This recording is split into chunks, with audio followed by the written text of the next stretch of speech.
Hello everybody, welcome back to I Dream of Indie. Ole Gamer Joe is here today with another review. We are looking at UnderMine, which was just recently released onto Steam PC and Xbox One, as well as Game Pass Day 1. $19.99 is the price. You can also get the soundtrack on Steam for $4.99. The game was developed and published by Thorium, and it was released as of August 6, 2020. This is an action roguelike dungeon crawler game with a lot of RPG elements to go with it, and it's also a ton of fun. You start UnderMine in a hub area of sorts, which has a wide variety of different upgrades that you'll need to utilize as you progress throughout the game, but you're first going to meet the Archmage. He explains that there's been some tremors in the mines recently, and this is very concerning, so he sends miner after miner down there to find the source of the issue. So armed with your pickaxe, that's exactly what you do. As you head down the mines, you realize there are a ton of different enemies down here, gold to collect, and a lot of secret treasures to be found as well. Gameplay has you swinging your pickaxe in order to deal with these enemies, and you'll need to be carefully dodging out of the way of all of the different patterns that they throw at you. Some enemies, like the mosquito bug type creatures, will shoot projectiles at you, which you'll need to take cover or dodge out of the way of, or other basic enemies are going to try to hop on top of you. However they come at you, though, you're going to have at least a variety of different weapons to deal with them outside of just your pickaxe. You can also throw a boomerang of sorts, which can be upgraded. You'll also pick up bombs along the way, which you can cleverly place in front of enemies in hopes that they run into them, or also use these bombs to unlock some of the game's many hidden areas. But you're going to need to rely on jumping a lot in this game, taking cover behind other rocks for sure in order to avoid enemy projectiles. It's all a lot of fun though. It definitely reminded me quite a bit of Link to the Past, one of my favorite games on the Super Nintendo in terms of combat.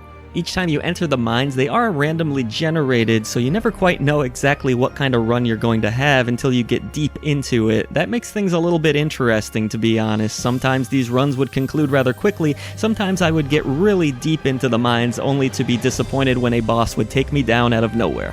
Success often depends on the amount of upgrades that you find. Some of these upgrades add lightning to your swinging or your bombs, which can help take out a wide variety of different enemies at once. Or sometimes it's just all about surviving, trying to find meat, which will restore your health, and other restorative items are available as well. There's also item shops which can be found throughout the labyrinths. Some of these item shops and other characters may be behind locked doors, which you'll find keys for at random throughout the dungeons, or you may have to bomb a certain area that looks a little bit suspicious in order to find a hidden area which has item shops and other items. Collecting gold is difficult enough in this game, but you also have little pests that pop up as you're trying to mine gold out of certain rocks or other areas of the game, and they'll try to steal it, very similar to something you might see in Golden Axe. Sega fans may recall the little creatures in between levels trying to steal all of your goods. It kind of reminded me of that.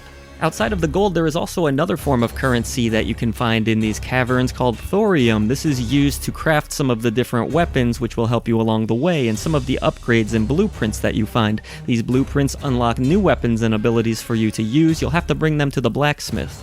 So if you haven't figured it out yet, this one is a little bit of a slow grind. It's going to take you a long time to get all of the upgrades that you need in order to progress further and further into the caves.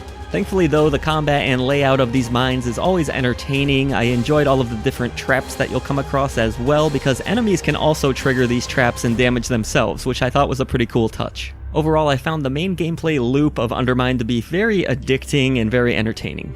Graphically, UnderMine looks great. Yeah, you're going to see a lot of the same scenery for quite a while due to the nature of this game, but at least it looks really good. All of the enemy designs are entertaining, well animated. The sprite work here is fantastic.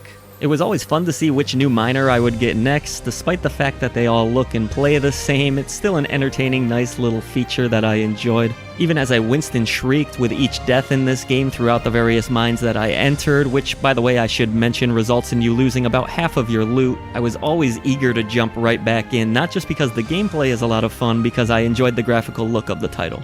UnderMine also features a really great soundtrack with wonderful atmosphere that fits the setting perfectly. As I mentioned earlier, this soundtrack is actually available on Steam for $4.99, and I'm actually considering it because I enjoyed a lot of these tracks so much. The sound effects of UnderMine are also well produced. Each swing of the pickaxe resulted in a satisfying swoosh, and all of the different hops and the sounds the enemies would make were entertaining throughout.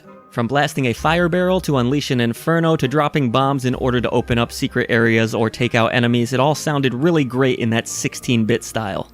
If you enjoy this genre of games, I highly recommend UnderMine. This one's a lot of fun. I enjoyed the aesthetic of the title, the overall premise is entertaining, and it plays really well. Do be prepared for a grind, obviously. It's going to take you quite a bit of time to get where you're going in this game, but once you do, you'll feel really satisfied with all of the progress that you've made. Taking down some of the game's bigger bosses in particular can bring a lot of joy. Now, if you don't mind, I gotta get back to playing.